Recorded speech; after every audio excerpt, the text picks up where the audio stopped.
Hi guys, good evening. Ayan, yung aking dalawang chikiting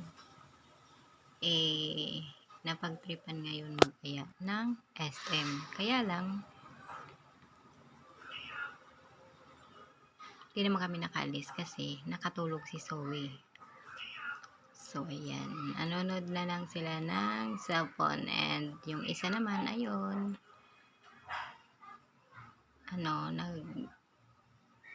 nanonood siya ng story sa laptop. So, ayan. Tapos ako naman, nakapagluto na ako ng dinner namin. So, ayan ang aking niluto. Napagtripan ko yung kanin na tira, isinangag ko. Kasi may veggies pa naman na natira. So, ayan ang aking napagtripang lutuin ngayon. Sinangag. O, diba? May sahog yarn na hipon kasi may natira pa kaming hipon nung nakaraang araw. So, ayan, sinahog ko dyan. Tapos, ayan, nagluto ako ng 3 ham para dagdag ulam dahil hindi ko alam ang uulamin ng dalawa pero malamang ito ang uulamin nila. Isda na prito dahil mahilig po sila sa pritong isda. So, ayan guys, nagluluto pa rin ako ng gulay ngayon. So, nagpabili ako kay jowa ng sahog dahil walang sahog yung aking gulay. O, diba? Ayan guys, nagtigisa ako ngayon ng langka. Inaantay ko yung gata dahil wala akong gata at saka panahog po ng gulay. So, ayan, inaantay ko dumating si jowa. So, ginisa ko muna yung langka para mamaya gata na lang yung ilalagay ko. So, okay. Mamaya ko na to i-continue lutuin dahil wala po yung gata talaga. So, ayan. Tatakpan ko muna siya para... So, ayan guys. Yan po ang isa sa aking mga hilig gawin, ang magluto. Dahil inaantay ko pa yung gata, pagka-uwi pa ni jowa, pauwi na siya. Chinat ko lang na wala pa akong sahusan dahil tinamad ako lumabas kanina. So, ayan. Naantay ko yung gata na aking isasahog doon sa langka. So, ayan. Nagisa ko na naman yung langka kaya madali na lang siya mamaya paanohin. Pakukuluan na lang ng gata siya. So, ayan. Pakakainin ko na itong dalawang to kasi may na naman may isda na akong prinito. So, mamimili na lang silang dalawa dyan sa kanilang ulam kung ano ang ulam nila, guys. So, ayan. Mamaya, guys, continue ko ulit mamaya yung aking pag-vlog. Pakainin ko muna yung aking dalawang junatis dahil para mamaya, dalawa na lang kami kakain. So, ayan. Wait lang, guys, ha?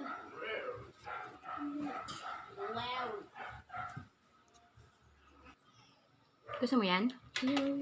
May shrimp yan. You said. Sinangag ka? Said. Ayaw mo ng rice dito? No. Ito. No, boring. Ba't ayaw mo yun? Boring. Anong burn? Uy! Stop! Ayan. Maraming makakain si Ate Rian. Mahilig po siya sa ganyan sinangag na may veggies. Uy! Ay, si Rian, di nakikinig. Okay na yan? Ito, gusto mo? No. Bakit? Yan lang sa'yo? Ayan guys, ayaw na niya mag-ulam kasi may na yan, may veggies na yan. So, ayun. Hoy! Uy! Focus ka sa food mo. Anong ginagawa mo? Wala siya. Rinalin ha? Hey! Sumbong kita kay daddy. Hindi ka nag-i-stop. Focus your food. Finish na yung food mo ha. Para matapos ka na. Nakabihis siya kasi.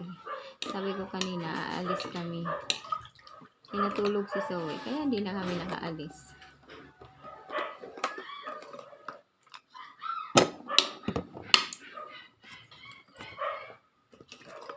So, halika na. Eat ka na. Sabay ka na kay ate. Balak, ha? Akin na yung cellphone.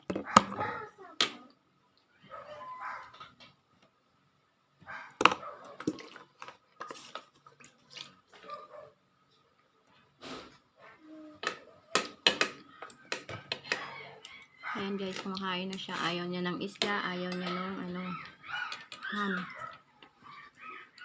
Oh, veggies lang siya. Ay, lang siya. Sinangag lang siya kasi may gulay na naman yan eh. Tsaka may favorite niya yung shrimp. Ang sahog. Wala lang. Talaga ako. Sa pagluluto din talaga is mahilig din po ako guys. Kaya ayan. Wala na lang maluluto ko dyan. Pag may lulutuin, masarap. Pero pag walang lulutuin, malungkot.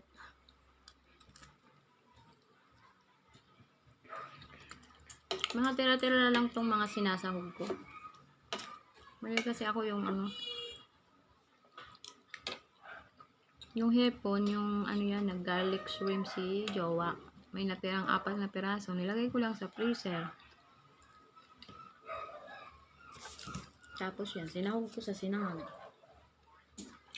Hindi may sahog na yung aking sinangag. So, ayun guys. Si Rinalyn pa lang po ang kakain ngayon kasi wala pa naman yung aming gulay. Lulutuin ko pa yung aming gulay. So, ayan muna ang dinner niya. Ayaw niya mag-ulam. Hi, Ate Rian. Hi. Say good evening. Mm-hmm. Hello. Ayusin mo yung damit mo para kang makikipaglaban sa boxing ah. Ibaba mo yung damit mo. Damit, baba. Yan. Boring. Anong born? Boring. Sige na, eat ka na. Finish mo na yung food mo. May lagyan siya sa mga veggies. Yummy? Yummy, ate? Ha? Nag-trip yung nanay niya. Nagsinangag gabi na. Sayang kasi yung kanin. O, diba? Ang sarap sa mata. Yan. Si Mylene cooking lover po ate. Masipag po ako magluto basta may lulutuin lang po. Ha? O. So, ayan. Pag may papaluto po kayo sa akin, i-ano nyo lang ako. I-message nyo lang ako. Masipag ako magluto pag may lulutuin lang po. Pero pag wala, mananahimik po ako. So, ayan.